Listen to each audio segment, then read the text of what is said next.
대통령의 계엄령 선포 이후 헌재 판결까지 어떤 마음으로 이 시기를 보내야 할까요? 2024년 12월 17일 사회 인사 미팅. 안녕하세요.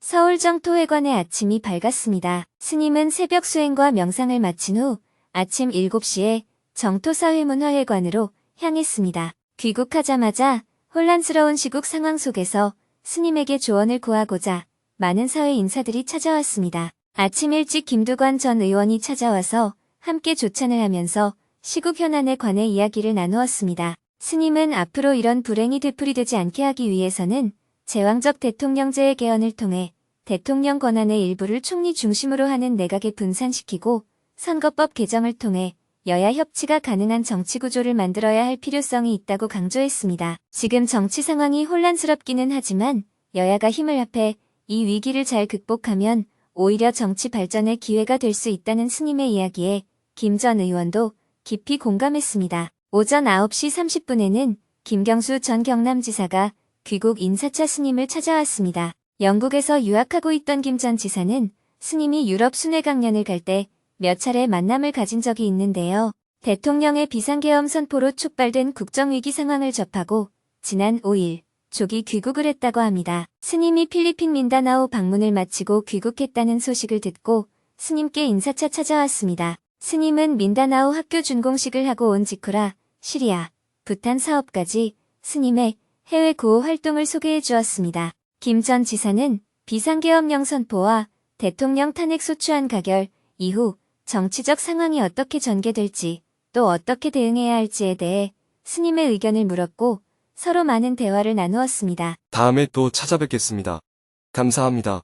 11시 30분에는 JTS 사무국장과 내년도 해외 구호 사업과 스님의 해외 사업장 방문 일정에 대해 회의를 했습니다. 부탄 지속 가능한 개발 사업의 자원봉사자를 파견하는 문제 등 여러 가지 주제로 논의를 한 후 회의를 마쳤습니다. 이어서 인도 성지순례 총괄을 맡고 있는 법등법사님으로부터 실무 준비 상황에 대해 보고를 받고 의논했습니다. 오후에는 실내에서 업무를 보거나 휴식을 하면서 그동안 무리한 일정으로 인해 누적된 피로를 풀었습니다. 오늘은 법문이 없었기 때문에 어제 경기도 성남시에서 열린 행복한 대화, 직문직설 강연에서 나온 시국에 관한 질문 내용과 스님의 답변을 소개하며 글을 마칩니다. 대통령의 계엄령 선포 이후 헌재 판결까지 어떤 마음으로 이 시기를 보내야 할까요? 다사다난하지 않았던 해가 언제 있었겠습니까만 올해 연말에는 대통령이 반국가 세력을 제거하겠다라며 한밤중에 비상계엄령을 선포하고 계엄군이 국회에 난입하며 국민에게 총뿌리를 겨누는 상상도 못했던 일이 벌어졌습니다.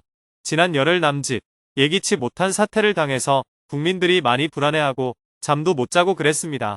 지난 주말을 기점으로 대통령의 탄핵소추안이 가결되면서 안정되어 가고 있지만 헌법재판소 판결이 나오기까지는 앞으로 몇 달은 더 기다려야 합니다.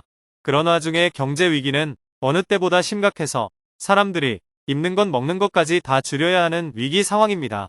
과연 국가가 이렇게 혼란스러운 상황에서 어떤 마음으로 올 한 해를 마무리하고 새해를 준비해야 할지 스님께 질문을 드립니다. 현 상황을 한마디로 요약하면 불행 중 다행이라고 말할 수 있습니다.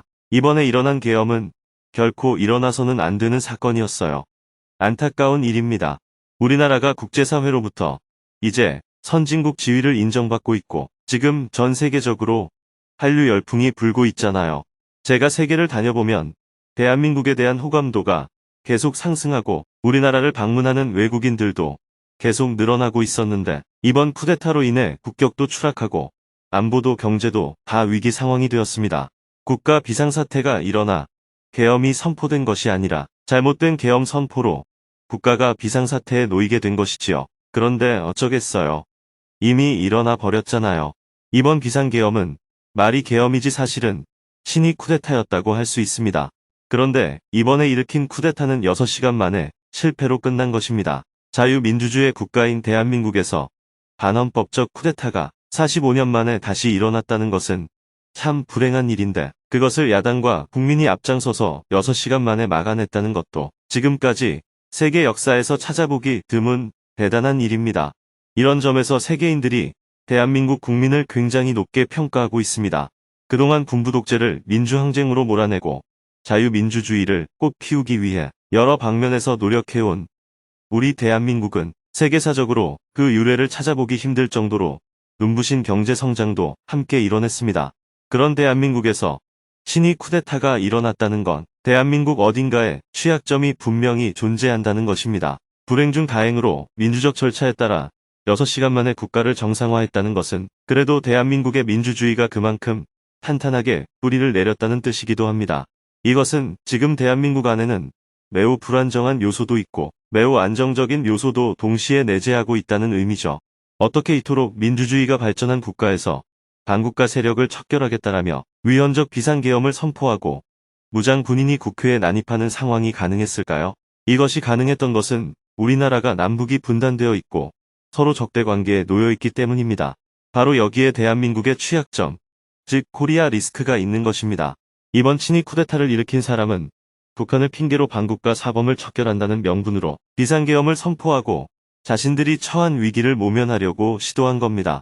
쿠데타를 해서 내가 직면한 위기 상황을 모면해 보려는 유혹이 생기는 이유가 남북 분단이라는 조건이 있어서 가능한 것입니다.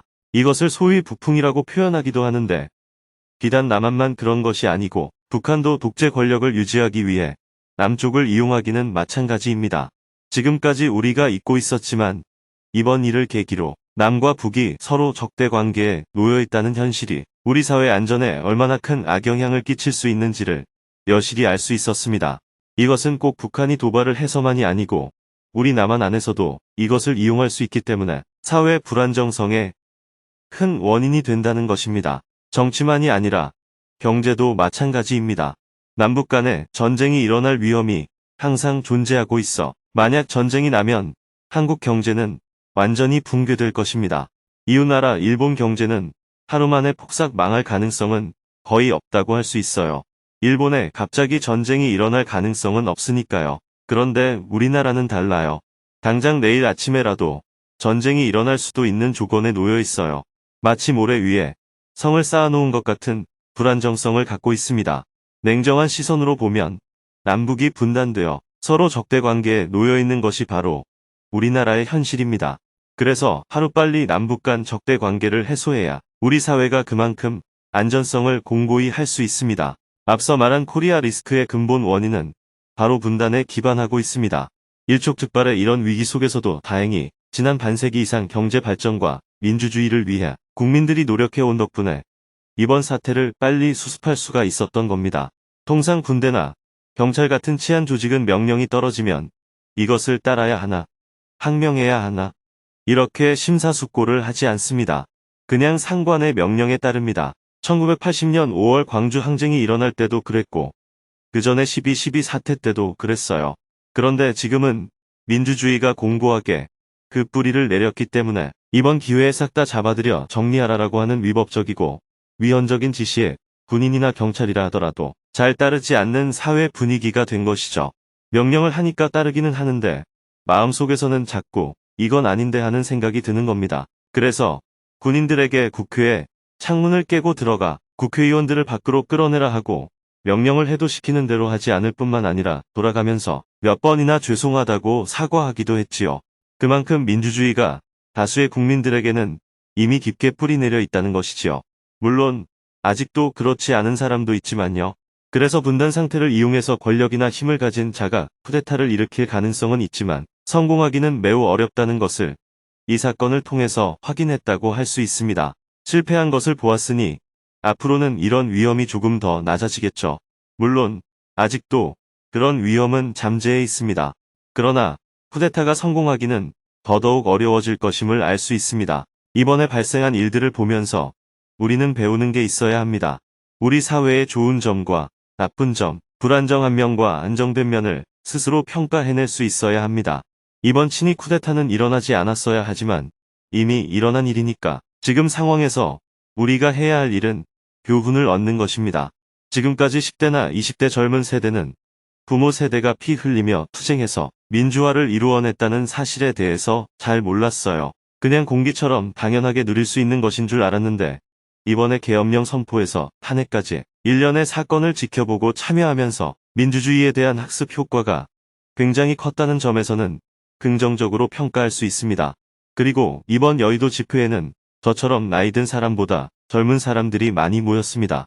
엄청나게 많은 10대와 20대 젊은이들, 특히 여성들이 많이 모여서 응원봉을 흔드는 모습을 보여주었습니다. 예전처럼 심각한 목소리로 구호를 외치고 운동권 노래를 부르는 것이 아니라 축제를 하는 것처럼 K-팝을 불렀잖아요. 이것은 새로운 집회와 시위 문화를 창출한 것입니다. 대한민국은 이제 집회와 시위 문화까지 수출하는 나라가 된 겁니다. 촛불 집회 문화가 홍콩과 대만에 수출이 된 것처럼 앞으로 우리나라의 새로운 집회와 시위 문화도 외국에 많이 수출될 거예요. 집회와 시위란 것을 폭력이 난무하는 무서운 것이 아니라 함께하는 놀이인 축제처럼 변화시킨 것입니다. 이처럼 민주주의에 대한 교육 효과 측면에서 보면 긍정적인 면도 많이 있어서 이번 사태가 꼭 나쁜 점만 있는 것은 아니라는 것을 말씀드리고 싶습니다. 그러나 국가적 차원에서 크게 보면 어쩔 수 없이 경제적 손실도 막대하고 외교적 손실도 큽니다. 트럼프가 미국 대통령이 된 후 당장 미국의 관세 공격을 막으려면 정상회담을 통해서 어떻게든 외교적으로 풀어야 하는데 최고 지도자의 부재 탓에 이러한 정상 간의 관계가 전부 보류될 수밖에 없습니다. 그래서 앞으로 외교 분야에 굉장한 어려움이 있을 수밖에 없고 국가적인 투자에서의 경제적인 손실, 국위 손상, 국가 신뢰도 하락과 같은 코리아 디스카운트를 피할 수가 없게 되었습니다. 국가 비상사태가 나서 계엄이 선포된 게 아니고 계엄이 선포됨으로써 국가의 비상사태가 초래되었다고 할 수 있습니다. 이렇게 국가 비상사태가 생겼기 때문에 여야는 손을 맞잡고 머리를 맞대서 이 위기를 어떻게 극복할 것인지 연구해야 하는데 이것을 가지고 잘했니, 못했니, 혹은 이 다음에 누가 어떤 이익을 얻을 것인지를 두고 싸우는 것은 국가를 정말로 위기 상황으로 내모는 행위라고 할 수 있습니다. 우리는 각자 신념도 다르고 얼굴 생김새도 다르잖아요. 그래도 우리의 공통점은 대한민국 국민이라는 것과 대한민국 국민을 규정하는 건 헌법이라는 것입니다. 그래서 이번 사태를 규정할 때도 대한민국 헌법의 테두리 안에서 우리의 주장을 해야 합니다. 헌법의 테두리 밖으로 벗어나면 이는 대한민국 국민이 아니에요. 그것을 반국가 사범이라고 말하는 겁니다. 특히 대통령은 헌법적 가치를 지켜야 할 사람이에요. 예를 들어 제가 스님이 될 때는 헌법에 손을 얹고 대한민국 헌법을 지키겠습니다. 이런 선서를 안 합니다. 하지만 대통령은 반드시 헌법에 손을 얹고 헌법을 지키겠다고 선서를 합니다. 그런데 대통령이 과연 헌법을 잘 지켰을까요? 첫째, 계엄을 선포하는 일은 법에 규정되어 있어요. 전시이거나 준전시 상태에서 계엄을 선포할 수 있다고 되어 있습니다. 전쟁이 아니라도 행정 질서가 완전히 무너졌다거나 이러한 예외적인 경우에 한해서 군인이 국내 치안을 담당할 수가 있다는 것이 계엄의 취지입니다. 그런 경우에만 군인이 경찰을 대신할 수 있고 사법부를 대신할 수 있고 언론을 어느 정도 통제할 수 있고 개인의 자유도 일정 부분 통제할 수 있다고 법에 규정이 되어 있는 거예요. 그러면 지금 우리 사회가 폭동이 일어나서 경찰력 갖고는 사회 질서 유지가 안 될 만큼 혼란스러웠나요? 그렇다고 생각하나요? 그래서 이번의 사태는 계엄의 요건에 해당이 안 되므로 계엄법에 위반된다고 볼 수 있어요. 그런데 대통령 본인은 아니라고 주장하고 있죠. 이렇게 서로 견해가 다르니 앞으로 헌법재판소에 가서 판결을 받아야 합니다. 그런데 설령 계엄의 요건이 된다고 해도 이번 경우에는 또 다른 문제가 있어요. 계엄령 선포가 합법적이라 하더라도 국민의 주권을 대리하는 국회의원, 즉 국회는 통제할 수 없습니다. 계엄은 사회 질서의 유지를 위한 것이지 국민 주권을 탈취하는 것까지는 허용되어 있지 않습니다. 그런데 이번 계엄 선포 과정에서 계엄 해제를 위해 국회의원이 국회에 들어가려고 할 때 못 들어가게 입구를 막았습니다. 또 군인이 헬리콥터를 타고 국회의사당에 와서 창문을 깨고 들어갔고 실행된 것은 아니지만 국회의원들을 체포하고 끄집어내려고 했어요. 이것은 법에 없는 불법적 행위이고 헌법을 위배한 것입니다. 헌법을 위배했으니까 반국가 행위를 한 것이죠. 그래서 이것을 내란 행위라고 말하는 겁니다. 누군가는 계엄 선포가 사회를 그렇게 혼란스럽게도 한 것이 아니지 않느냐고 강변하지만 이것은 헌법을 지켜야 할 사람이 헌법을 위반한 것이기 때문에 그게 누구든 예외 없이 법에 따라 기소해야 하는 것입니다. 제가 볼 때 이 부분은 빠져나가기 어려울 것 같아요.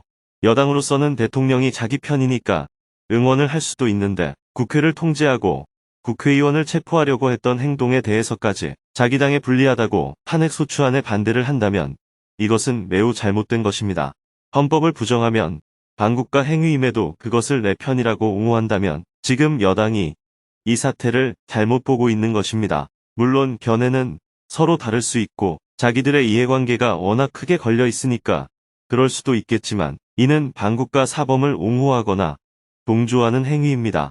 여당 안에도 이 문제는 잘못되었다고 해서 소수 사람이지만 탄핵소추안에 찬성표를 던진 것이거든요. 그것에 대해 배신자라고 부르면 안 됩니다. 배신은 국민을 배신하고 헌법을 위배해야 배신자이지 헌법적 가치를 지키려고 하는 것을 배신자라고 부르는 것은 맞지 않습니다. 이런 시각으로 이번 사건을 보면 어떨까 싶습니다. 이제 대통령 권한이 중지됐으니까 헌법재판소에서 늦어도 6개월 안에 탄핵에 대해 판결을 해야 합니다. 그동안 대통령 권한 대행은 최소한의 현상 유지만 하도록 되어 있어요. 그래서 외교적, 경제적 손실은 우리가 감수할 수밖에 없는데 길어지면 최장 6개월이고 짧으면 한두 달 안에도 결정이 날 수 있어요. 그런데 길어지면 길어질수록 그만큼 국익 손실이 크다고 볼 수 있습니다. 헌법재판소에서 탄핵이 부결될 위험도 있고요. 헌법재판관이 9명인데 그 중에 6명이 찬성을 해야 탄핵이 인용될 수가 있습니다. 하지만 현재 헌법재판관이 6명밖에 없어서 1명만 반대하면 부결될 수가 있는 상황입니다. 그래서 국회 몫으로 있는 3명의 헌법재판관을 추가로 임명해서 인원을 빨리 보충해야 합니다. 만약에 탄핵이 부결되는 쪽으로 재판 결과가 나오면 국민 여론하고는 맞지 않기 때문에 아마 지금보다 더 큰 사회적 혼란이 생기게 될 겁니다. 그렇게 되면 지금의 비상사태가 더 큰 비상사태가 되는 거예요. 가능하면 새로운 선거에 의해서 안정적으로 차기 정권이 창출되는 과정을 밟는 것이 기간도 줄이고 혼란도 줄일 수가 있습니다. 그래야 불행 중 다행이 될 것이고 만약 그렇게 안 된다면 국민 전체가 그만큼 큰 손실을 보게 될 것입니다. 그래도 대한민국은 잘 될 거예요. 저는 그렇게 생각합니다. 우리 국민은 굉장한 국민이니까요. 감사합니다. 내일은 오전에 민족의 화해와 평화를 위한 종교인 모임을 하고 주간반 송년법회 생방송을 한 후 오후에는 TVN 유퀴즈 온 더 블럭에 출연하여 방송 녹화를 하고 저녁에는 저녁반 송년법회 생방송을 할 예정입니다.